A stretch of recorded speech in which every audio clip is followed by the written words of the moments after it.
Hi guys, welcome to our YouTube channel. कैसे हैं आप सब? हम उम्मीद कर रहे हैं कि आपको ये 20,000 एमसीक्यू सीरीज बहुत पसंद आ रही होगी।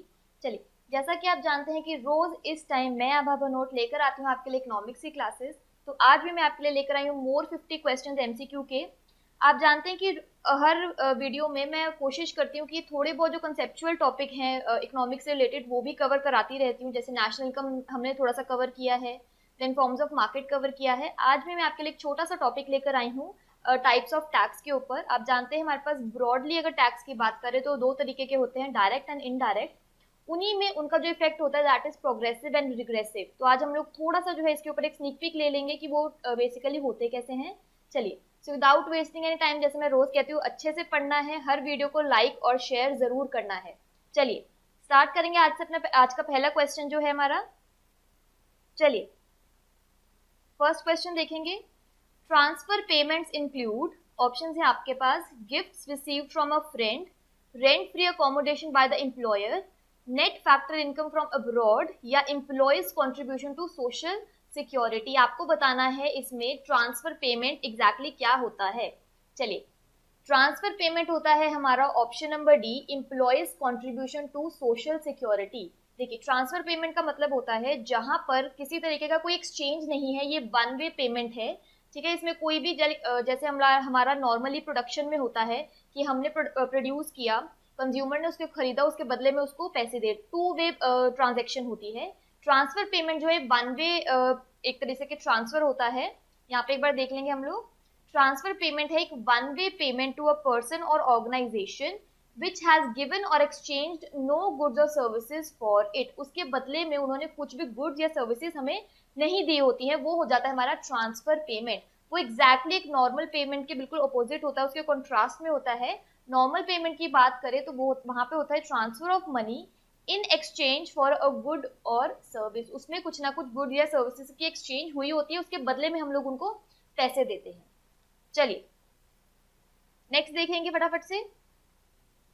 Marginal revenue of a monopolist is, अगर एकाधिकारी की बात करें, मोनोपोली के केस में अगर बात करें, हमें बताना है कि मार्जिनल रेवेन्यू क्या होता है। ऑप्शन है आपके पास, more than price, equal to price, less than price, या लेस देन मार्जिनल कॉस्ट। आपको बताना है मोनोपोलिस्ट के केस में मार्जिनल रेवेन्यू कैसी होती है।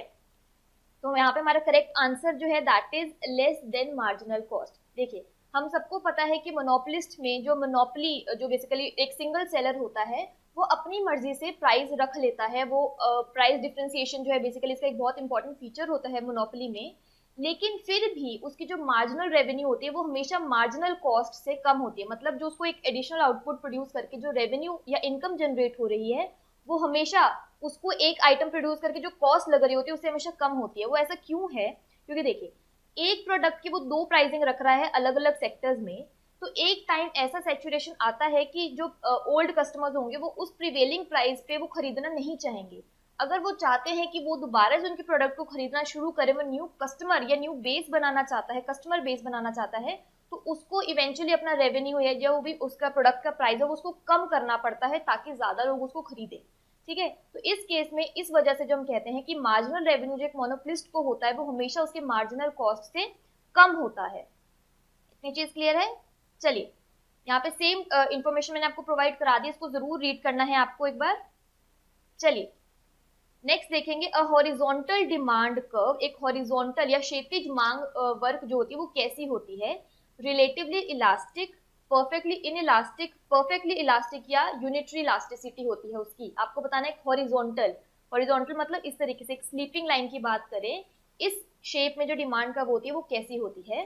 तो इसको ऑप्शन सी जो है वो बिल्कुल करेक्ट है, परफेक्टली इलास्टिक होती है। परफेक्टली इलास्टिक का मतलब है कि जरा सा प्राइस में चेंज आने की वजह से उसकी डिमांड पर बहुत ज्यादा फर्क पड़ जाना। यहाँ पे आप देख सकते हैं हॉरिजॉन्टल डिमांड कर्व एक फ्लैट कर्व है with slope of infinity at all points of curve. It is because a slight rise in price brings a drastic change and reduces the demand to zero. इतनी चीज clear है? देखिए, यहाँ पे बिल्कुल एक फ्लैट, एक बिल्कुल लेटी हुई डिमांड कर्व है, जिसका जो मतलब निकल के आता है कि जरा सा प्राइस में चेंज होगा उसकी वजह से आपकी डिमांड में एक ड्रास्टिक मतलब बहुत ज्यादा चेंज देखने को मिलता है। चलिए नेक्स्ट देखेंगे, a theory of monopolistic competition has been formulated in the United States of America by, आपको बताना है जो हम मोनोपोलिस्टिक कंपटीशन की बात करते हैं, हमने बहुत बार इस टर्म को डिस्कस किया है, हमें बताना है कि यूएसए में ये किसने जो है बेसिकली प्रोपाउंड की थी, किसने जो है इसको वहां पे एस्टैब्लिश किया था। आपके पास ऑप्शन है Joan Robinson, Edward Chamberlin, John Bates Clark या जोसेफ शूमपीटर। आपको बताना है इसका करेक्ट आंसर। चलिए, इसका करेक्ट आंसर एक स्टैटिक क्वेश्चन है, इसका आंसर है correct, that is Edward Chamberlin ने इसको यूएसए में for the first time introduce किया था। चलिए नेक्स्ट देखेंगे, सिंपल क्वेश्चन है ये, प्रोडक्शन फंक्शन रिलेट्स टू, जो हमारा उत्पादन फलन है, प्रोडक्शन फंक्शन है, वो किससे रिलेटेड होता है। मैंने आपको हमेशा बोला है, चाहे आप एक नॉन इकोनॉमिक बैकग्राउंड से भी हैं तो भी आपको पता होना चाहिए, जहां पे बात आएगी प्रोडक्शन की वहां पे ऑटोमेटिकली जो आपके दिमाग में चीजें आनी चाहिए, that is input and output. Production function किसके रिलेशन के बारे में बताता है, वो बताता है कि कितना इनपुट लगाने से हमारी आउटपुट पे क्या फर्क पड़ा है, तो वो इनपुट आउटपुट रिलेशन बताता है। चलिए, what type of products does CACP recommend the minimum support price for, जो आपकी CACP है, एक फर्म है, एक इंस्टीट्यूशन है बेसिकली, ये किसका मतलब जो प्रोडक्ट्स है वो किस प्रोडक्ट का मिनिमम सपोर्ट प्राइस बताता है। तो ऐसे क्वेश्चन आप तभी आंसर कर सकते हैं अगर आपको इसकी फुल फॉर्म पता होगी। ऑप्शन देखेंगे, industrial products, agricultural products, pharmaceutical products या नन ऑफ दी अबव। आपको बताना है कि CACP इनमें से किसका मिनिमम सपोर्ट प्राइस जो है रेकमेंड करता है। तो इसका करेक्ट आंसर है एग्रीकल्चरल प्रोडक्ट का, कृषि उत्पाद का जो है ये बेसिकली आपको मिनिमम सपोर्ट प्राइस बताता है। यहाँ पे हम देख लेंगे, CACP की फुल फॉर्म है commission for agricultural cost and prices. ठीक है, ये बेसिकली बना था, इस्टेब्लिश हुआ था इन 1965।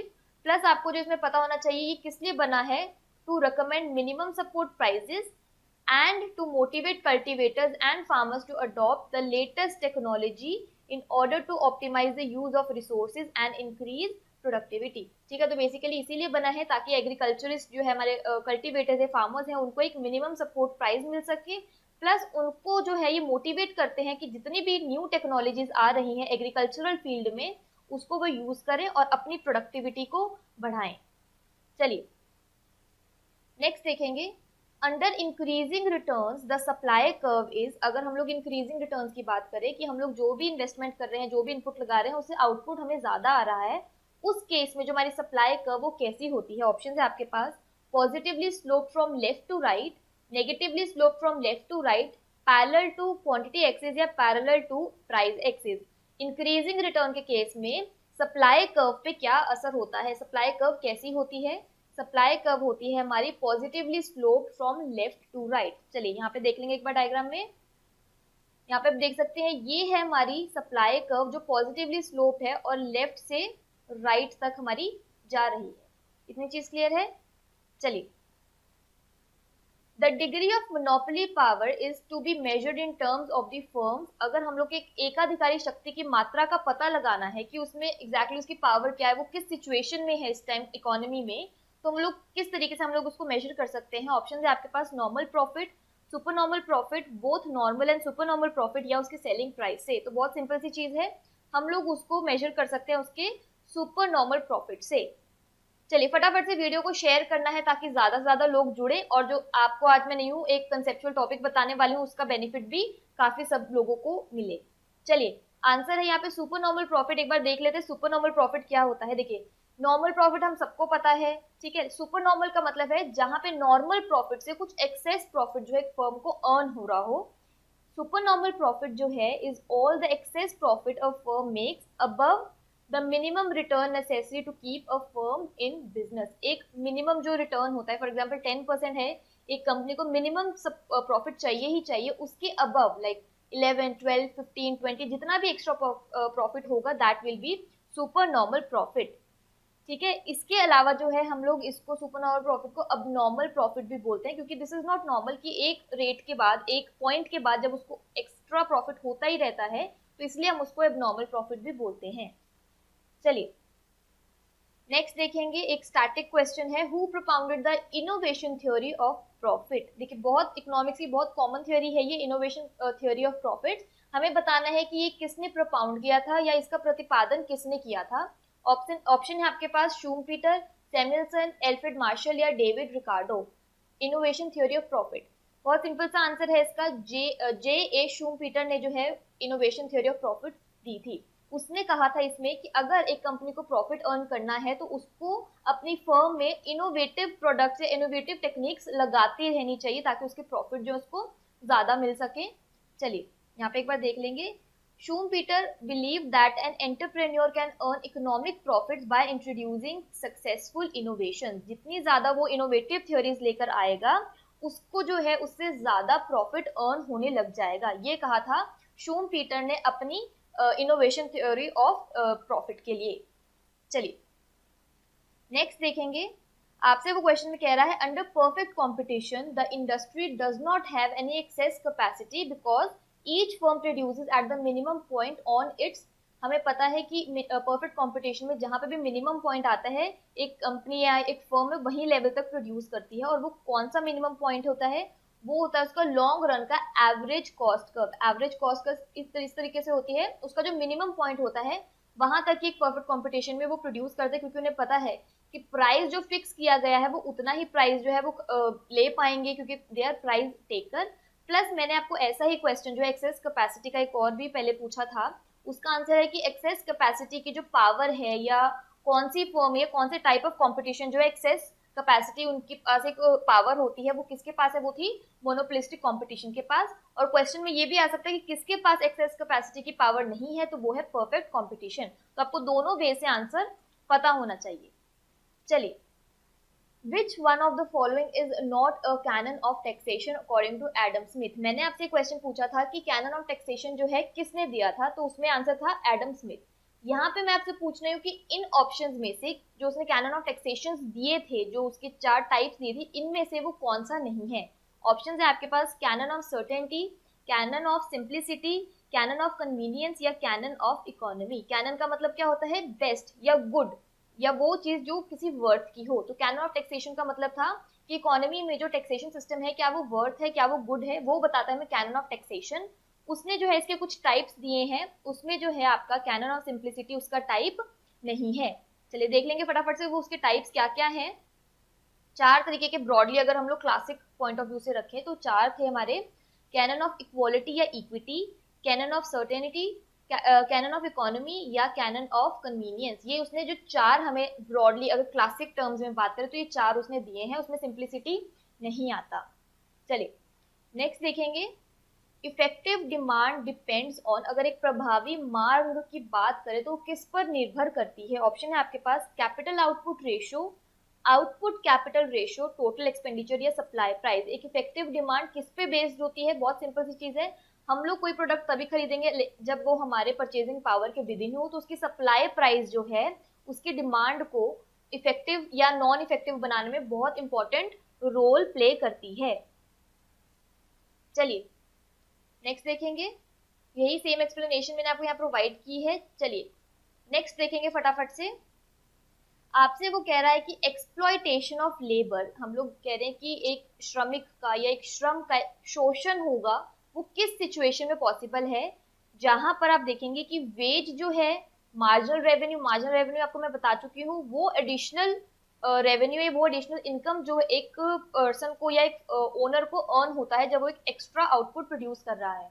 मार्जिनल रेवेन्यू आपको मीनिंग क्लियर होगा, ठीक है। ऑप्शन है आपके पास जहाँ पे वेज मार्जिनल रेवेन्यू के बराबर होगा, वेज कम होगा और मार्जिनल रेवेन्यू ज्यादा होगा, वेज ज्यादा होगा और मार्जिनल रेवेन्यू कम होगा, या मार्जिनल रेवेन्यू 0 होगा। देखिए जब वेज बराबर है तो यहाँ पे एक्सप्लॉयटेशन हो ही नहीं सकता है। वेज ज्यादा है और उसको मार्जिनल रेवेन्यू कम है तो इसका मतलब ओनर एक तरीके से किसी तरीके लॉस में जा रहा है। मार्जिनल रेवेन्यू 0 तो बिल्कुल ही वेज पे नहीं कर सकता है। तो करेक्ट आंसर है कि उसकी इनकम जो है ओनर की वो ज्यादा जा रही है और फिर भी उसको मार्जिनल रेवेन्यू जो इतना ज्यादा जनरेट हो रहा है, लेकिन फिर भी वो वेज जो है या जो तनख्वाह है वो फिर भी जो है मजदूरी है वो फिर भी कम दे, वहां पर जो है एक लेबर की क्या हो जाएगी, एक्सप्लॉयटेशन होगा, उसका वहां पे शोषण किया जा रहा है। चलिए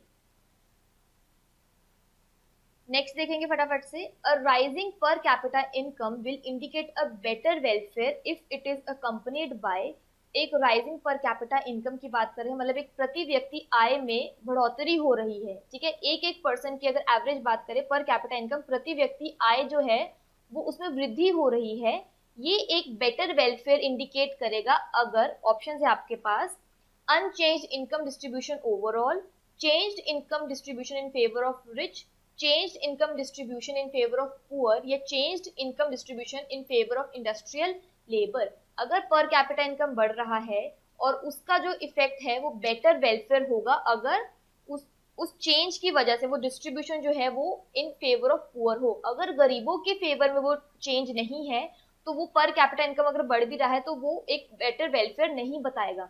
अगर देखिए अगर यही पर कैपिटा इनकम बढ़ रही है लेकिन वो किसके फेवर में, अमीरों के फेवर में है, तो गरीब फिर से गरीब होते रहेंगे तो एक बेटर वेलफेयर नहीं होगा। तो इसलिए जो इसका करेक्ट आंसर है that will be change income distribution in favour of poor. चलिए नेक्स्ट देखेंगे, आपसे वो कह रहा है, देखिए जिस क्वेश्चन की मैं आपसे बात कर रही थी कि यहाँ पे हम लोग जो है डायरेक्ट इनडायरेक्ट टैक्सेस को डिस्कस कर लेंगे एक बार फटाफट से। चलिए यहाँ पे एक बार डिस्कस कर लेंगे हम। चलिए आपसे क्वेश्चन में पूछा है कि indirect taxes are by nature are degressive, regressive, progressive या प्रोपोर्शनल। आपको बताना है कि इनडायरेक्ट टैक्सेस किस नेचर के होते हैं। वो होते हैं, बहुत सिंपल सी बात है, वो होते हैं रिग्रेसिव नेचर के होते हैं। चलिए मैं आपको ब्रॉडली क्विकली ब्रीफिंग दे देती हूँ। हमारे पास अगर टैक्सेस की बात करें डायरेक्ट टैक्स होते हैं या हमारे पास होते हैं इनडायरेक्ट टैक्सेस होते हैं। ठीक है, हमें पता है कि हमारे डायरेक्ट टैक्सेस जो होते हैं वो प्रोग्रेसिव नेचर के होते हैं और इनडायरेक्ट टैक्सेस मैंने आपको अभी बता दिया है वो होते हैं हमारे रिग्रेसिव नेचर के। चलिए अब बात कर लेते हैं प्रोग्रेसिव रिग्रेसिव क्या होता है। प्रोग्रेसिव हम सबको पता है, फॉर एग्जाम्पल मेरा जो इनकम है वो 100 रुपीज है, ठीक है, तो इसके ऊपर मुझे टैक्स 0% पे करना है। अगर मेरी सैलरी हो जाती है 200 रुपये तो मुझे टैक्स पे करना पड़ जाएगा 5%। अगर मेरी तनख्वाह या मेरी इनकम जो है वो बढ़ रही है तो इसमें जो है मुझे टैक्स ज्यादा देना पड़ रहा है।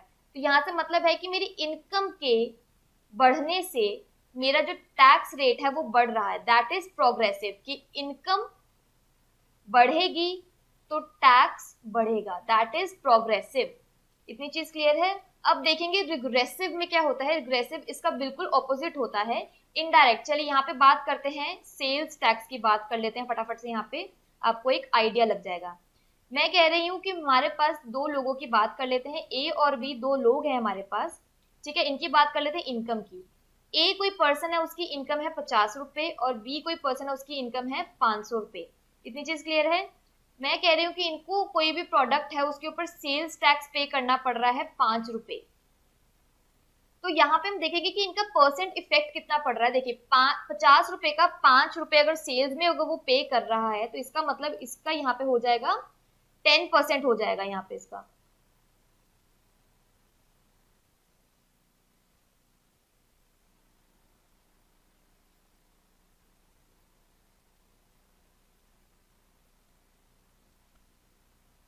चलिए क्विकली मैं एक बार आपको दोबारा से इसको बता रही हूँ, थोड़ा सा टेक्निकल इशू हो गया था यहाँ पे।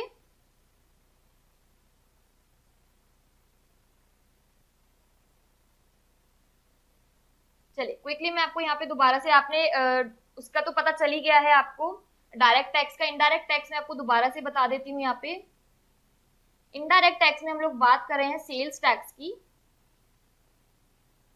सेल्स टैक्स की हम यहाँ पे बात कर रहे थे। मैंने आपको कहा कि हमने दो लोगों को अज्यूम किया है, ए और बी।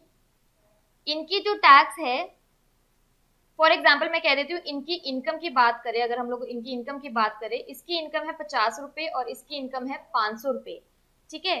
तो इसमें क्या होगा, अगर इसमें सेल्स का जो इनको टैक्स पे करना पड़ रहा है, कोई प्रोडक्ट है, देखिए सेल्स टैक्स जो है, प्रोडक्ट कोई भी खरीदे सबके लिए सेल्स टैक्स तो बराबर ही रहता है।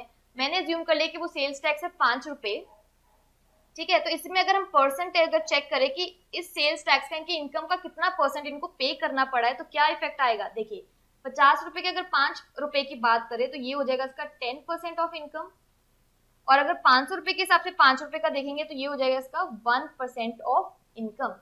तो यहाँ पे रिग्रेसिव का मतलब, अगर आप मैं इसको सम अप करूं, रिग्रेसिव का मतलब होता है जहां पर इनकम के बढ़ने से जो इसका टैक्स का जो भार होता है वो कम होने लग जाता है। क्योंकि देखिए, चलिए यहाँ पे अब आप पॉइंट डिस्कस कर लेंगे हम फटाफट से। कि यहाँ पे जो टैक्स इम्पोज होता है वो टैक्स रेट जो है वो डिक्रीज होता रहता है जैसे ही हमारी इनकम जो है इंक्रीज होने लग जाती है।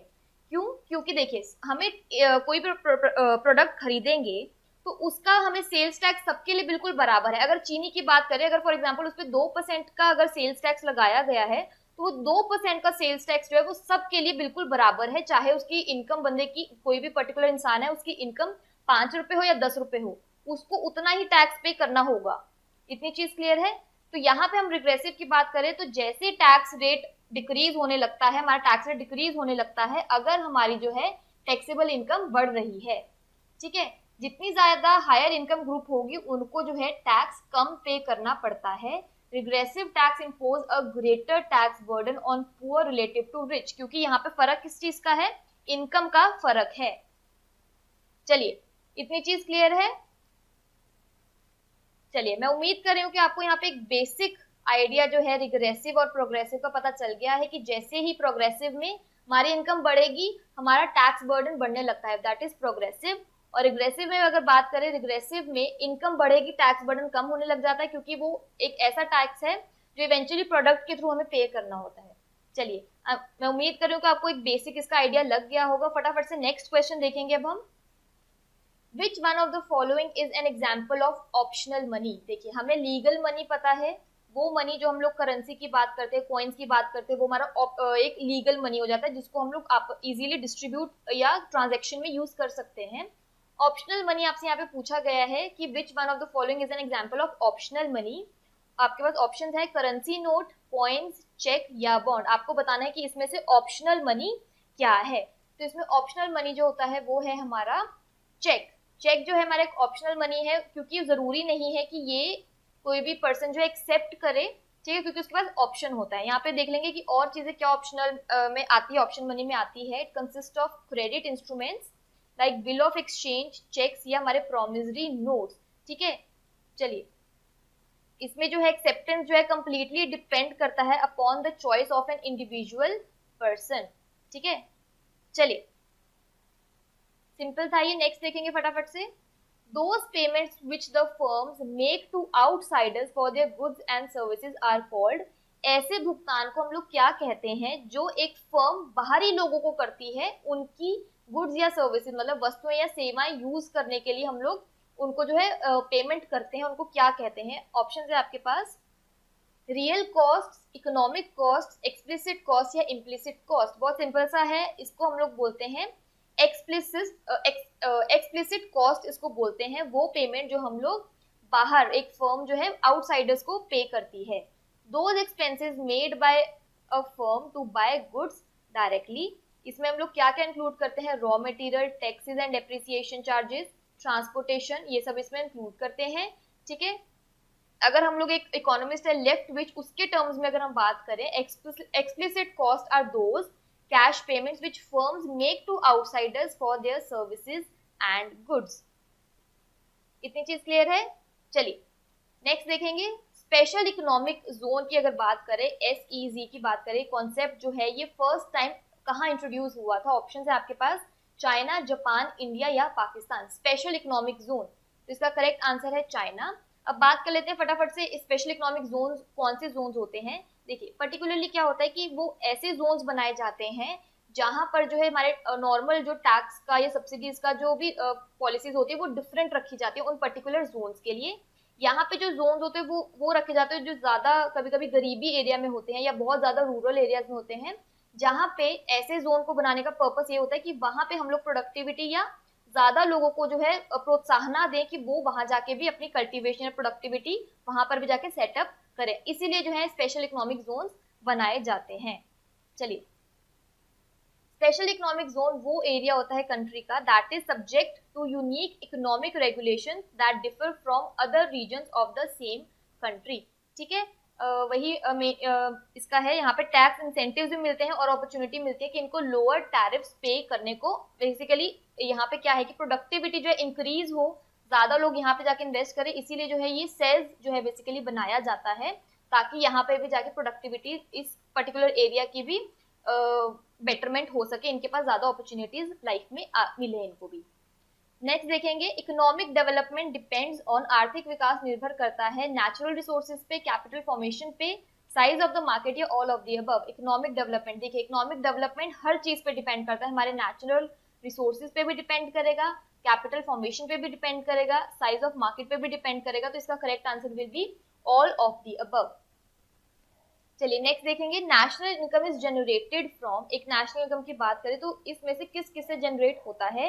Any money making activity, any laborious activity, profit making activity, productive activity, all of the above. देखिए यहाँ पे correct answer will be all of the above. Option E डालने का लॉजिक ये है ताकि आपको पता चले कि नेशनल इनकम में क्या क्या चीजें इंक्लूड होती हैं। नेशनल इनकम में जितनी भी प्रोडक्टिविटी आएंगी, जिसमें भी मनी मेकिंग हो रही है, जो प्रॉफिट मेकिंग हो रही है, जहाँ पे प्रोडक्टिविटी हो रही है, वो सब कुछ इंक्लूड किया जाएगा। चलिए, money supply is governed by the, हम लोग पहले इसको डिस्कस कर चुके हैं। मनी सप्लाई जो है किसके द्वारा नियंत्रित की जाती है? ऑप्शन है आपके पास, planning commission, finance commission, RBI या कमर्शियल बैंक। मनी सप्लाई जो है हमारा आरबीआई जो है रेगुलेट करता है, गवर्न करता है। मैंने आपको पहले भी पूछा था कि आपको बताना था कि फिस्कल, जैसे हमें पता है कि मनी सप्लाई है तो आपके पास जो मॉनेटरी पॉलिसी और आपका फिस्कल पॉलिसी होती है उसके रिगार्डिंग भी मैंने आपको बताया हुआ है, एक बार आपको उसको भी जरूर चेकआउट करना है। चलिए नेक्स्ट देखेंगे, the food stocks that are built during the years of bumper harvest are called, bumper पैदावार वाले वर्षों में बनाए जाने वाले खाद्य भंडार को हम लोग क्या कहते हैं? ऑप्शन है आपके पास, capital stock, buffer stock, production stock या ग्रेन स्टॉक। बहुत सिंपल सा है, इसका करेक्ट आंसर है option number B, buffer stock जो है सुरक्षित भंडार इसको बोलते हैं, क्योंकि बम्पर हार्वेस्ट का मतलब है कि प्रोडक्टिविटी बहुत ज्यादा है उस पर्टिकुलर ईयर में, तो वहां पे हम लोग बफर स्टॉक जो है, सुरक्षित भंडार जो है बिल्डअप कर लेते हैं, ताकि जिस भी ईयर में हमारे पास कमी रहे या हमारे पास शॉर्टेज रहे, वहां पे इस बफर स्टॉक को हम लोग यूज कर सकें।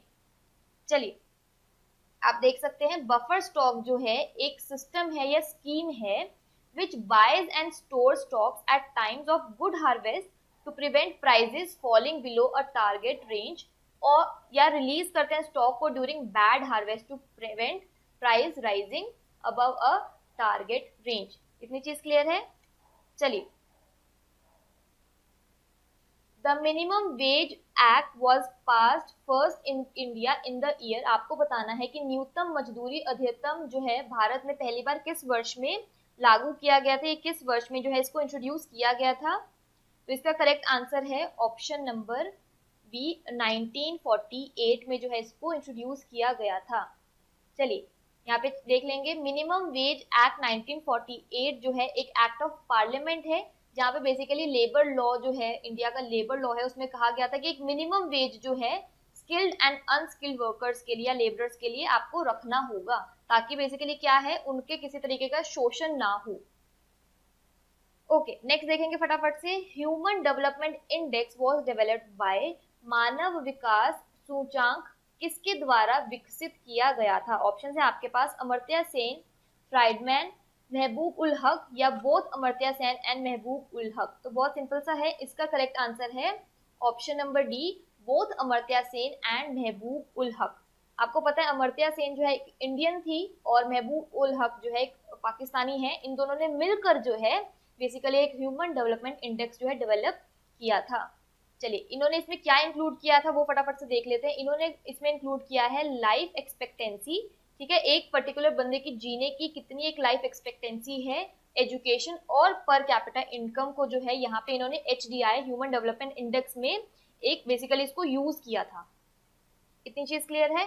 चलिए, hire and fire is the policy of, नियुक्ति और छांटना जो है ये किसकी नीति है? ऑप्शन है आपके पास, कैपिटलिज्म की, सोशलिज्म की, फिक्स्ड इकोनॉमी की या ट्रेडिशनल इकोनॉमी की।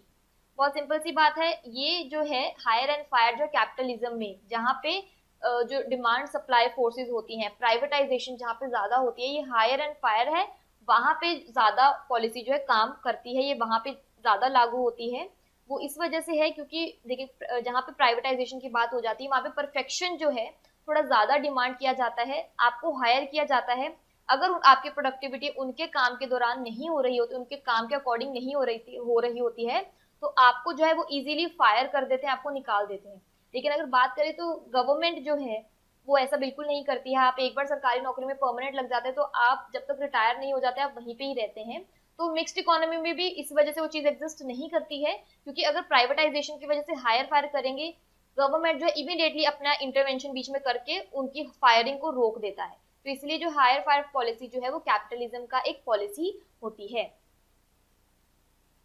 चलिए नेक्स्ट देखेंगे, a tree like structure of records in database in, आपको बताना है कि किस मॉडल में जो है एक ट्री लाइक स्ट्रक्चर बनता है डाटाबेस को रिकॉर्ड करने के लिए। ऑप्शन है आपके पास, network model, hierarchical model, relational model या मल्टी डायमेंशनल मॉडल।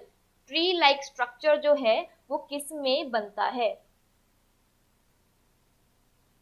चलिए ये बनता है हमारा हायरार्किकल मॉडल में जो है ये बनता है। मैं आपको दिखा देती हूँ ये कैसा दिखता है। चलिए ये कुछ इस तरीके से दिखता है कि यहाँ पर एक बेसिकली जो ऊपर होता है लाइक एक, जैसे फॉर एग्जांपल यहाँ पे एजेंट टॉप पर है तो इसको हम लोग बोलते हैं पेरेंट नोड बोलते हैं, जहां से बेसिकली कोई चीज स्टार्ट हुई हुई है, डाटाबेस जहां से स्टार्ट हुआ तो उसको पेरेंट नोड बोलते हैं। उसके आगे आप देख सकते हैं ये दो अलग अलग हैं, यहाँ पे है आपके पास एंटरटेनर्स और यहाँ पे है क्लाइंट्स। तो ये एजेंट्स के क्या बन जाएंगे, ये बन जाएंगे चाइल्ड नोड्स बन जाते हैं। ठीक है, यहाँ पे जो एक चीज आपको ध्यान रखनी है वो ये होती है, हायरार्किकल डेटाबेस मॉडल में जो है मैंडेट करता है कि each child record has only one parent. ठीक है, ये एक चाइल्ड रिकॉर्ड है, उसका पेरेंट एक ही है। ठीक है, where as each parent record can have one or more child record, या इसको नोड्स भी बोलते हैं। लाइक ये एक पेरेंट नोड है या पेरेंट रिकॉर्ड है, उसका आगे जो चाइल्ड रिकॉर्ड है वो दो हो सकते हैं, लेकिन एक चाइल्ड का जो ऊपर पेरेंट है वो एक ही हो सकता है। ये इसका एक मैंडेटरी रूल होता है। चलिए नेक्स्ट देखेंगे फटाफट से, cost of production of the producer is given by, बहुत इंटरेस्टिंग क्वेश्चन है ये। आपको बताना है कि उत्पादक के लिए उत्पादन की लागत की गणना कैसे की जाती है। आपके पास ऑप्शन है, sum of wages paid to labourers, sum of wages and interest paid on capital, sum of wages interest rent and super normal profit, या sum of wages interest rent and super normal profit. Cost of production की बात हो रही है यहाँ पे। मैं आपको फटाफट से पहले आंसर बता देती हूँ। ऑप्शन जो है आपका डी वो बिल्कुल करेक्ट है, sum of wages interest rent and super normal profit. चलिए इसको एक बार डिस्कस कर लेंगे, बहुत इंटरेस्टिंग है ये। चलिए आपको पता है कि आपके पास ब्रॉडली 4 फैक्टर्स ऑफ प्रोडक्शन होते हैं। देखिए यहाँ पे बात किसकी की गई है, यहाँ पे बात हुई है कॉस्ट ऑफ प्रोडक्शन की। कॉस्ट ऑफ प्रोडक्शन जो है, आप सीधी सी बात है, फैक्टर जो आपके फैक्टर होते हैं फैक्टर ऑफ प्रोडक्शन, उन्हीं के लिए कॉस्ट पे करेंगे। ब्रॉडली आपको पता है आपके पास 4 तरीके के फैक्टर्स ऑफ प्रोडक्शन होते हैं, land, labour, capital and enterprise, जिसको हम लोग कभी कभी ऑर्गेनाइजेशन या एंटरप्रेन्योर भी बोल देते हैं। देखिए लैंड के लिए जो है आपको कॉस्ट जो पे करनी पड़ती है दैट इज रेंट, लेबर के लिए जो आपको चार्जेस पे करने पड़ते हैं या कॉस्ट पे करनी पड़ती है दैट इज वेज, कैपिटल के लिए जो है आप लोग इंटरेस्ट पे करना पड़ता है, और एंटरप्राइज को क्या मिलता है, एंटरप्राइज को मिलता है प्रॉफिट। इतनी चीज क्लियर है, बहुत सिंपल सा था कि लैंड के लिए रेंट पे करना पड़ता है, वो रेंट जो है हमारा फैक्टर ऑफ प्रोडक्शन है लेकिन उसकी कॉस्ट ऑफ प्रोडक्शन हो जाएगी रेंट। फैक्टर ऑफ प्रोडक्शन हमारा लेबर लेकिन उसकी कॉस्ट ऑफ प्रोडक्शन हो जाएगी वेज। सेम वे कैपिटल का हो जाएगा कॉस्ट ऑफ प्रोडक्शन इंटरेस्ट, और एंटरप्राइज का हो जाएगा प्रॉफिट। तो यहाँ पे जो हमारा ऑप्शन डी है वो इस तरीके से बिल्कुल करेक्ट है। चलिए मैं उम्मीद कर रही हूँ आपको ये चीज समझ में आ गई है। नेक्स्ट देखेंगे फटाफट से, एग मार्क जो है एक गारंटी ऑफ स्टैंडर्ड होती है किस चीज की। हम लोग एग मार्क जो है डिस्कस कर चुके हैं अपनी कल की वीडियो में शायद से। एग मार्क जो है वो गारंटी देता है किस चीज की, क्वालिटी, क्वांटिटी, वेट या साइज। एग मार्क जो है उसकी क्वालिटी की, कि उसमें जो गुणवत्ता है, जो उसके स्टैंडर्ड एक मेंटेन करके रखना पड़ता है एग्रीकल्चरल प्रोडक्ट को, वो उसमें कंप्लीटली मेंटेन्ड है। तो यहाँ पे एग मार्क जो है आपको किस चीज का स्टैंडर्ड बताता है, क्वालिटी का स्टैंडर्ड आपको बताता है। चलिए यहाँ पे सेम आपको मैंने एक बार इंफॉर्मेशन दे देती हूँ, एक सर्टिफिकेशन मार्क है जो एग्रीकल्चरल प्रोडक्ट्स पे लगता है। बेसिकली ये कंफर्म करता है कि जो स्टैंडर्ड है वो प्रॉपरली मीट किया गया है by that particular agricultural product.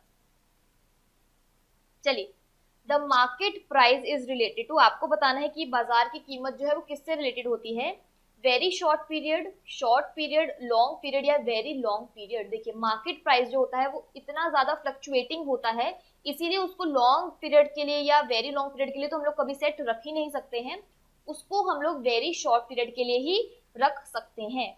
Market price की बात हो रही है यहाँ पे, it keeps on fluctuating, it keeps on changing, इसलिए जो है मार्केट प्राइस फॉर रखा जाता है for a very short period. चलिए, market price is a very short period in which the supply of a commodity is fixed, ठीक है। It is variation in demand that determine the price in such a market period, ठीक है। The time period is so short that supply is not responsive to demand. देखिए time यहाँ पे इसीलिए कहा जाता है कि मार्केट पीरियड जो इतना ज्यादा फ्लक्चुएटिंग होता है, इसीलिए जो है इसको बहुत शॉर्ट पीरियड के लिए ही रखा जाता है, लेकिन इस वजह से थोड़ी सप्लाई जो है उस हिसाब से नहीं बन पाती है। चलिए, क्विक रिवीजन है। इक्विलिब्रियम प्राइस क्या प्राइस होता है? जहां पर supply is greater than demand, supply is less than demand, demand is very high या supply is equal to demand. Quick revision है ये। चलिए, इक्विलिब्रियम प्राइस वो प्राइस होता है जहां पे सप्लाई जो होती है हमारे डिमांड के बराबर होती है। इतनी चीज क्लियर है? Very good response. चलिए, इक्विलिब्रियम प्राइस क्या है? वो प्राइस जहां पे हमारी डिमांड फॉर अ प्रोडक्ट और service is equal to the supply of the product और सर्विस। यहाँ पे हम वो बात करेंगे। और at equilibrium both consumers and producers are satisfied, मतलब एक वो रेट होता है जहाँ पे हमारे प्रोड्यूसर्स भी खुश हैं कि उनके पास जो है प्रॉफिट आ रहा है, और कंज्यूमर्स भी सेटिस्फाइड है कि वो जितना प्राइस पे करना चाहते हैं उनको उतना ही प्राइस पे करना पड़ रहा है। तो वहां पे दोनों सेटिस्फाइड रहते हैं। नेक्स्ट देखेंगे, in a perfectly competitive market a firm, यहाँ पे देखिए अगेन एक आपके लिए रिवीजन है ये क्विक। परफेक्टली कॉम्पिटिटिव मार्केट में फर्म की एवरेज रेवेन्यू और मार्जिनल रेवेन्यू पे क्या इफेक्ट रहता है आपको पता है। देखिए जहां पे भी बात करेंगे हम लोग परफेक्टली कॉम्पिटिटिव मार्केट की, वहां पे हमें पता है कि चीजें जो होती है वो बिल्कुल इक्वल होती हैं, क्योंकि वो प्राइस टेकर्स हैं, large number of buyers and sellers हैं। तो वहां पे डिमांड, प्राइस, आपका एवरेज रेवेन्यू और मार्जिनल रेवेन्यू जो होती है वो एक पॉइंट पे बिल्कुल बराबर आती है। वो ही होती है हमारी परफेक्टली कॉम्पिटिटिव मार्केट। तो हमारा ऑप्शन ए जो है वो बिल्कुल करेक्ट हो जाएगा यहाँ पे। चलिए, यहाँ पे उस पॉइंट की बात कर रही हूँ मैं, यहाँ पे आप देख सकते हैं इसको ब्रेक इवन पॉइंट भी बोलते हैं, क्योंकि यहाँ पे हमारा प्राइस भी बिल्कुल बराबर होता है, हमारी डिमांड जो होती है वो भी बिल्कुल बराबर होती है। एक फर्म को जितना रेवेन्यू चाहिए उसको वो भी मिल रहा होता है, जितनी कॉस्ट उसको मिनिमम लगानी होती है वो भी पूरा करना पड़ता है, वहाँ यहाँ पे उसको पूरा मिल जाता है। चलिए, the addition to total cost by producing an additional unit of output by a firm is called, अगर एक additional unit of output को produce करने के लिए एक firm को कुछ additional cost लगानी पड़ी है तो उसको हम लोग क्या बोलते हैं? ऑप्शंस है आपके पास, variable cost, average cost, marginal cost या अपॉर्चुनिटी कॉस्ट। देखिए हम लोग ऑलमोस्ट 400 क्वेश्चन से भी प्लस अप कर चुके हैं, तो आपको ये चीज अब मैं बहुत बार रिपीट कर चुकी हूँ कि मार्जिनल कॉस्ट वो कॉस्ट होती है जो हमें एक एडिशनल आउटपुट को प्रोड्यूस करने के लिए एक एडिशनल पैसा जो लगाना पड़ता है, that becomes your marginal cost. तो इसका ऑप्शन जो है सी वो बिल्कुल करेक्ट हो जाएगा। चलिए, यहाँ पे आप देख सकते हैं कि इकोनॉमिक्स में अगर बात करें तो marginal cost of production is the change in total production cost that comes from making और प्रोड्यूसिंग वन एडिशनल यूनिट। एक एडिशनल यूनिट को बनाने के लिए जो भी एडिशनल कॉस्ट लगानी पड़ी है, that becomes your marginal cost of production. चलिए नेक्स्ट देखेंगे, which activity is not included in production. इनमें से किस चीज को हम लोग प्रोडक्शन में जो है इंक्लूड नहीं करते हैं? ऑप्शन है आपके पास, production of wheat by a farmer, production of medicine by a company, services given by a nurse in hospital, या services done by a house wife in her own house. Production जो है इनमें से किस में इंक्लूड नहीं किया जाएगा प्रोडक्शन को? तो वो सिंपल सा है बहुत, option number D, services done bye housewife. जो है घर में अगर हाउसवाइफ ने काम किया है तो उसको हम लोग प्रोडक्शन में, प्रोडक्टिविटी में इंक्लूड नहीं करते हैं। वो एक नॉर्मल एक काम है। अगर वही सेम हाउसवाइफ जो है बाहर जाके अर्न कर रही है, वो एक इनकम जनरेट कर रही है, तो उसको डेफिनेटली प्रोडक्शन में इंक्लूड किया जाता है। चलिए नेक्स्ट देखेंगे, a holding which will yield the farmers at least a subsistence is known as, एक ऐसी जोत जिसकी उपज कम से कम किसान को जीवन निर्वाह जितनी होती है वो क्या कहलाती है? ऑप्शन है आपके पास, optimum holding, marginal holding, economic holding या सबसिस्टेंस होल्डिंग। वो होल्डिंग जो एक फार्मर को जो है कम से कम अपने खुद की लाइफ को जीने के लिए, अपनी फैमिली के लिए उसको उतना लिमिटेड जो अमाउंट है वो प्रोड्यूस करना ही पड़ेगा, उसको हम लोग क्या बोलते हैं? तो इसका correct answer is option number D, subsistence holding, जीवन निर्वाह जोत। चलिए एक बार इसकी एक्सप्लेनेशन देख लेंगे। Subsistence agriculture occurs when farmers grow food crops to meet the needs of themselves and their families. ठीक है, यहाँ पे जो सब्सिस्टेंस एग्रीकल्चरिंग जो की जाती है वो इसलिए की जाती है ताकि वो फार्मर जो है अपने खुद के लिए या अपनी फैमिली के लिए जो है कम से कम जीवन निर्वाह जितना खाना जो है वो कल्टीवेट कर सके, वो बन जाता है हमारा सब्सिस्टेंस होल्डिंग बन जाता है। चलिए, ट्रांसफर पेमेंट मीन्स, हम लोग फर्स्ट क्वेश्चन शायद हमने आज की वीडियो का ये डिस्कस किया है। ट्रांसफर पेमेंट क्या कहलाता है आपको बताना है। Old age pension, unemployment compensation, social security payment या ऑल ऑफ द अबव। आपको बताना है कि ट्रांसफर पेमेंट इनमें से क्या है, तो वो है ऑल ऑफ द अबव। देखिए यहाँ पे किसी भी तरीके का टू वे ट्रांजेक्शन नहीं हुआ है। आप या तो कोई सरकार या कोई आपका एम्प्लॉय जो है वही आपको किसी तरीके से पेमेंट प्रोवाइड कर रहा है, जिसके बदले में आपने उनको एक्सचेंज में कुछ नहीं दिया है। चलिए नेक्स्ट देख लेंगे। Which one of the following is not included in current revenue of the union government. निम्न में से किसे केंद्र सरकार की वर्तमान राजस्व में शामिल नहीं किया जाता है। ऑप्शन है आपके पास tax revenue, non tax revenue, loans या इंटरेस्ट पेमेंट। देखिए टैक्स रेवेन्यू जो है और नॉन टैक्स रेवेन्यू जो है हमें पता है कि वो रेवेन्यू है, बहुत इंपॉर्टेंट रेवेन्यू है यूनियन गवर्नमेंट का। प्लस जो इंटरेस्ट उन्होंने लोन कहीं पे भी दिया हुआ है उसके बदले में जो इंटरेस्ट मिलता है वो उनका जो है एक बहुत इंपॉर्टेंट करंट रेवेन्यू होता है। एक लोन ही है जो उनका करंट रेवेन्यू नहीं है, क्योंकि लोन जो है एकदम से जो है कन्वर्ट नहीं हो जाता है मनी में या उनके रेवेन्यू में कन्वर्ट नहीं हो जाता है, उसके बदले में उनको इंटरेस्ट मिलता है, तो वो हमारा जो है गवर्नमेंट का करंट रेवेन्यू बन जाता है। लोन जो है ऋण वो इसमें इंक्लूड नहीं किया जाता है। चलिए, Which one of the following is not a dimension of human development index। हमने इसी वीडियो में जो बात की थी जहाँ पे अमर्त्य सेन और महबूब उल हक जो है उन्होंने ह्यूमन डेवलपमेंट इंडेक्स जो है बेसिकली इंट्रोड्यूस किया था। आपको बताना है कि इसमें से जो HDI का कौन सा पर्टिकुलर टॉपिक जो है उसका डायमेंशन नहीं है। ऑप्शन है आपके पास life expectancy, knowledge, social status या स्टैंडर्ड ऑफ लिविंग। देखिए हमने वहाँ पे तीन चीजें की बात की थी। सबसे पहली बात थी लाइफ एक्सपेक्टेंसी की, देन उन्होंने जो सेकंड टॉपिक इंट्रोड्यूस किया था that was education, and third was आपका वहाँ पे पर कैपिटा इनकम। तो लाइफ एक्सपेक्टेंसी नहीं है, एजुकेशन से आपकी नॉलेज आएगी और पर कैपिटा इनकम से ही आपकी स्टैंडर्ड ऑफ लिविंग बनती है। तो आपका सोशल स्टेटस जो है इनकी HDI का डायमेंशन जो है वो नहीं है। चलिए, प्लांट एंड मशीनरी की अगर बात करें तो वो किस टाइप का गुड है। प्रोड्यूसर गुड है, कंज्यूमर गुड है, या डिस्ट्रीब्यूटर गुड है, या फ्री गुड है। बहुत सिंपल सी बात है, प्लांट एंड मशीनरी जो है एक नॉर्मल कंज्यूमर कभी भी कंज्यूम नहीं करता है। प्रोड्यूसर्स जो होते हैं वो उसको बाय करते हैं, उससे बनाकर जो है उसमें रॉ मटेरियल डालते हैं और कंज्यूमर्स के लिए फाइनल प्रोडक्ट जो है कंज्यूमर गुड जो है बनाते हैं। तो प्लांट एंड मशीनरी जो है एक प्रोड्यूसर गुड है। चलिए यहाँ पे एक्सप्लेनेशन देख लेंगे। इंटरमीडिएट गुड्स और प्रोड्यूसर गुड्स और semi finish products are goods used as inputs in the production of other goods। ठीक है, यहाँ पे जो प्रोड्यूसर गुड है वो इसलिए बोलते हैं क्योंकि उसको डायरेक्टली कंज्यूम नहीं किया जा सकता है, उसको बेसिकली यूज किया जाता है ताकि एक फाइनल गुड या फाइनल प्रोडक्ट जो है बनाया जा सके। चलिए नेक्स्ट देखेंगे। Demand for complementary goods is known as, हमने पहले भी शायद लास्ट वीडियो में डिस्कस किया था कि अगर वहां पे हमने जॉइंट डिमांड डिस्कस किया था बेसिकली, तो यहाँ पे उन्होंने उल्टा पूछ लिया है। आपको बताना है कि कॉम्प्लीमेंट्री गुड्स की डिमांड को क्या बोलते हैं।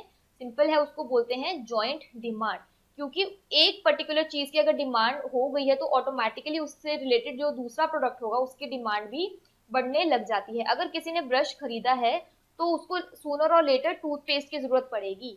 ठीक है, कार खरीदी है तो उसको पेट्रोल चाहिए ही चाहिए होगा। तो ये सब क्या है, ये है कॉम्प्लीमेंट्री गुड्स जिनकी जो है बेसिकली मांग जो है जॉइंटली शुरू होती है, संयुक्त मांग उनकी अराइज हो जाती है। चलिए, joint demand occurs when demand for two goods are interdependent। For example, it is no good having a printer without ink to go with it। अगर मैंने प्रिंटर खरीदा है तो फॉर श्योर मुझे उसकी इंक भी चाहिए होगी, तो इसको बोलते हैं जॉइंट डिमांड, जो किसकी होती है, कॉम्प्लीमेंट्री गुड्स की। चलिए नेक्स्ट देखेंगे। Which one of the following is the most appropriate reason for inequalities in income। देखिए inequality of income की बात हो रही है, आपको बताना है कि सबसे बेस्ट या सबसे उपयुक्त कारण क्या है inequalities in income की।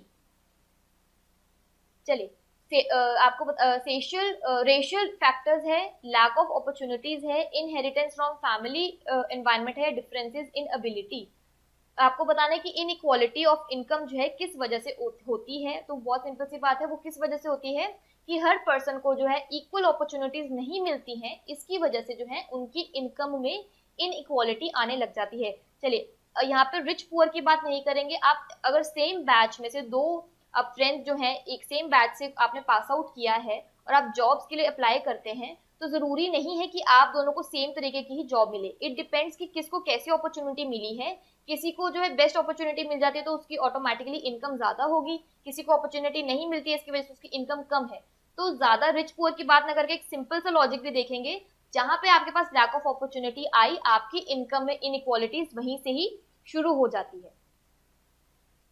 चलिए, kinked demand curve is a feature of, आपको बताना है कि किंक्ड डिमांड कर्व जो है इनमें से किसका जो है एक फीचर होता है, मोनोपोली, ओलिगोपोली, मोनोप्सोनी या डुओपोली। किंक्ड डिमांड कर्व किसका फीचर होता है, वो होता है आपका ओलिगोपोली, अल्पाधिकार का एक फीचर होता है। चलिए आपको फटाफट से एक डायग्राम दिखा देती हूँ इसका। देखिए यहाँ पे आप देख सकते हैं कि इसको बोलते हैं एक किंक। यहाँ पे जो है एक प्रॉपर स्ट्रेट डिमांड कर्व होने की बजाय एक किंक बन जाता है बीच में, क्योंकि मैंने आपको बताया है कि यहाँ ओलिगोपोली में जो है फ्यू सेलर्स होते हैं। फ्यू होने की वजह से एक दूसरे को सारे फर्म्स जो होती हैं उनको एक दूसरे की पॉलिसीज पता चल जाती हैं, तो एक स्टेबिलिटी में वो नहीं रह पाते हैं, एक स्टेबल डिमांड, एक स्टेबल प्राइस जो वो नहीं रख पाते हैं। ठीक है, एक पॉइंट तक वो स्टेबल रहते हैं, लेकिन जैसे ही किसी दूसरी फर्म में कोई चेंज आया तो ऑटोमेटिकली उनको भी चेंजेस करने पड़ते हैं, जिसकी वजह से जो है ये किंक आ जाता है उनकी डिमांड कर्व में। तो ये ओलिगोपोली का बेस्ट एग्जांपल है। चलिए, national income is also called, हम लोग बहुत बार डिस्कस कर चुके हैं, national income is also called as GNP at factor cost, GNP at market price, NNP at factor cost है एनएनपी एट मार्केट प्राइस। बहुत सिंपल है, इसका जो ऑप्शन है सी वो बिल्कुल करेक्ट है। एनएनपी मतलब net national product at factor cost जो है हमारा नेशनल इनकम शो करता है, या उसको हम नेशनल इनकम भी बोलते हैं। चलिए यहाँ पे देख लेंगे फटाफट से, net national income eight factor cost जो है नेट मनी बताता है of value of all goods and services produced by normal residents of a country. ठीक है, इतनी चीज क्लियर है। चलिए इसको देखिए, इसमें और जो चीज है फैक्टर कॉस्ट, इसलिए इसको भी बोलते हैं क्योंकि देखिए फैक्टर कॉस्ट में हमेशा आपको बता चुकी हूँ, बताती भी हूँ हर बार कि फैक्टर कॉस्ट का मतलब है कि जितने भी कॉस्ट ऑफ प्रोडक्शन, जहां पे हमने बात की थी अभी अभी, रेंट, वेज या हमारे इंटरेस्ट या जितने भी नॉन हमारे प्रॉफिट्स होते हैं उसकी बात करते हैं फैक्टर कॉस्ट में। लेकिन जैसे ही उसमें गवर्नमेंट का इंटरवेंशन आ जाता है वो हमारा फैक्टर कॉस्ट से मार्केट प्राइस बन जाता है। तो यहाँ पे जो है नेशनल इनकम के लिए हम लोग कभी भी गवर्नमेंट की इंटरवेंशन, मार्केट प्राइस की बात नहीं करते हैं, उनकी कोई भी टैक्स या सब्सिडीज की बात नहीं करते हैं, इसीलिए हमारी नेशनल इनकम जो है वो एनएनपी एट फैक्टर कॉस्ट होती है। चलिए, which of the following cost curve is a never U shape, इनमें से जो है हमारी डिमांड कर्व, लागत वक्र है, वो कभी भी यू शेप आकार की नहीं होती है। Marginal cost curve, average variable cost curve, average fixed cost curve या average cost curve, U shape जो है वो नहीं होती है। तो इसका करेक्ट आंसर जो है that is option number C, average fixed cost curve जो होती है वो कभी भी मतलब प्रॉपर यू शेप नहीं होती है। मैं आपको डायग्राम दिखा देती हूँ इसका, आप यहाँ पे देख सकते हैं, ये है आपकी एवरेज टोटल कॉस्ट। मतलब एवरेज टोटल कॉस्ट कैसे बनी होगी आपकी, जहाँ पे एवरेज फिक्स्ड कॉस्ट और आपने एवरेज वेरिएबल कॉस्ट को ऐड किया होगा, वो बन जाती है आपकी एवरेज टोटल कॉस्ट। ठीक है, ये आपकी एवरेज टोटल कॉस्ट, ये होगी वेरिएबल कॉस्ट। देखिए ये है फिक्स्ड कॉस्ट जो प्रॉपर यू शेप नहीं है, डाउनवर्ड स्लोपिंग है लेकिन प्रॉपर यू शेप नहीं होती है। इस डायग्राम को अपने दिमाग में बिठाकर रखना है आपको। चलिए नेक्स्ट देखेंगे, रियल वेज इज, अगर वास्तविक मजदूरी की हम बात करें तो वो क्या है, income including inflation effects, income excluding inflation effects, market price या per capita income. Real veg मैंने आपको शायद कल ही ये चीज एक्सप्लेन की थी, जब हम रियल वेज की बात करते हैं मतलब वो पैसा जो अगर एक मजदूर मार्केट में जाता है उसको खर्च कर सके, ठीक है, जो उसकी डिस्पोजेबल इनकम है, बेसिकली रियल वेज वो आपको बताती है। ठीक है, तो उसमें जो है हम लोग कभी भी उसके क्या मार्केट इफेक्ट्स चल रहे हैं, क्या प्राइसिंग इफेक्ट है, क्या इन्फ्लेशन इफेक्ट्स हैं, उसके बाद सारे इफेक्ट्स को निकालने के बाद जो उसके पास इनकम बचती है वो आपकी बन जाती है रियल वेज बन जाती है उसकी। ठीक है, चलिए यहाँ पे देख लेंगे एक बार, real wage is how much money an individual or entity makes after accounting for inflation, मतलब जो भी प्राइसिंग इफेक्ट है वो सारा इफेक्ट निकालने के बाद एक मजदूर के पास या जो भी इनकम बचती है वो उसकी रियल वेज बन जाती है। चलिए, consumer surplus is the highest in case of, consumer surplus की अगर बात करें कि कंज्यूमर जो है खुशी खुशी पे करना चाहता है उस पर्टिकुलर प्रोडक्ट के लिए, वो किसके केस में सबसे ज्यादा होता है? ऑप्शन है आपके पास ड्यूरेबल गुड्स, लग्जरीज, कंफर्ट्स या नेसेसिटीज। तो कंज्यूमर सरप्लस जो है वो सब हाईएस्ट होता है, वो होता है आपका ऑप्शन नंबर डी, नेसेसिटीज के केस में। देखिए, नेसेसिटीज है जरूरत की वस्तुएं जो आपको डेली बेसिस पे चाहिए ही है, तो कोई भी प्राइस हो आप लोग हैप्पीली जो है वो पे करने के लिए रेडी होते हैं, क्योंकि वो आपको चाहिए ही है, वो आपकी बेसिक रिक्वायरमेंट्स होती हैं। नेसेसिटीज आपकी बेसिक रोजमर्रा की रिक्वायरमेंट्स होती हैं, इसीलिए वहां पे जो कंज्यूमर सरप्लस जो है हाईएस्ट होता है। चलिए, यहाँ पे देख सकते हैं कंज्यूमर सरप्लस क्या है, एक इकोनॉमिक मेजरमेंट है of consumer benefit. Consumer surplus happens when the price that consumers pay for a product और service is less than the price they are willing to pay. ठीक है, यहाँ पे जो है वो खुशी खुशी जो है वो पे करते हैं, इसी वजह से उनको एडिशनल बेनिफिट्स भी मिल जाते हैं। ठीक है, जो वो पे करने के लिए रेडी है वो उनसे कभी कभी उन्हें कम भी पे करना पड़ता है और कभी कभी ज्यादा भी पे करना पड़ता है, लेकिन वो उसमें सेटिस्फाइड रहते हैं। चलिए, which one of the following pairs of goods is an example of joint supply. यहाँ पे बात जॉइंट डिमांड की नहीं है जो कॉम्प्लीमेंट्री गुड्स की होती है, यहाँ पे बात है जॉइंट सप्लाई की। ऑप्शन है आपके पास coffee and tea, ink and pen, toothbrush and paste या वूल एंड मटन। देखिए, कॉफी एंड टी सब्सटीट्यूट्स है, मतलब कॉफी की प्राइस में कोई भी इंक्रीज या डिक्रीज होगी तो उसका इफेक्ट टी की डिमांड पर पड़ने लग जाएगा। Ink and pen complementary goods है, पेन है इंक की जरूरत पड़ेगी। Toothbrush and paste complementary goods हैं, जैसे ही टूथब्रश की रिक्वायरमेंट होगी आप लोग पेस्ट भी खरीदने चले जाते हैं। यहाँ पे आपसे पूछा गया है कि जॉइंट सप्लाई क्या है, जॉइंट सप्लाई का बेस्ट एग्जाम्पल क्या है, तो इसका जो करेक्ट आंसर है that is option D, wool and mutton. देखिए, वूल एंड मटन आपस में ना ही सब्स्टिट्यूट है ना ही कॉम्प्लीमेंट्री है, लेकिन वो एक जॉइंट सप्लाई का एग्जाम्पल है। क्यों? क्योंकि जॉइंट सप्लाई का मतलब होता है वो सप्लाई जो कि एक सेम सोर्स से ओरिजिनेट होती है। ठीक है, यहाँ पे जो वूल एंड मटन है वो शीप की वजह से है, क्योंकि शीप जो है आपको पता है वो हमें वूल भी प्रोवाइड करता है प्लस उसका मटन भी यूज किया जाता है, इसीलिए जो जॉइंट सप्लाई बन जाता है। जॉइंट सप्लाई एग्जिस्ट करता है व्हेन टू और more products originate from the same source. For example, a farmer जो है रेस कर रहा है शीप को, तो उससे वो वूल भी ले सकता है, मीट भी ले सकता है और शीप स्किन भी उसकी यूज कर सकता है। ठीक है, तो बेसिकली जॉइंट सप्लाई में क्या है, जब एक ही ओरिजिनेशन से एक ही जगह को यूज करके एक ही प्रोडक्ट को यूज करके बहुत सारे जो है उसमें से चीजें निकाल के हम यूज करने या सप्लाई करने लगते हैं। चलिए, कैपिटल मार्केट रेगुलेटर इज पूंजी बाजार नियामक है, एनएसई, आरबीआई, सेबी या आईआरडीए। ये सारे टर्म जो हम लोग डिस्कस कर चुके हैं। आपको जो है क्या करना है, फटाफट से इसकी फुल फॉर्म जो है एनएसई की, आरबीआई की, सेबी की, आईआरडीए की फटाफट से लिखनी है, इनके फुल फॉर्म्स क्या है।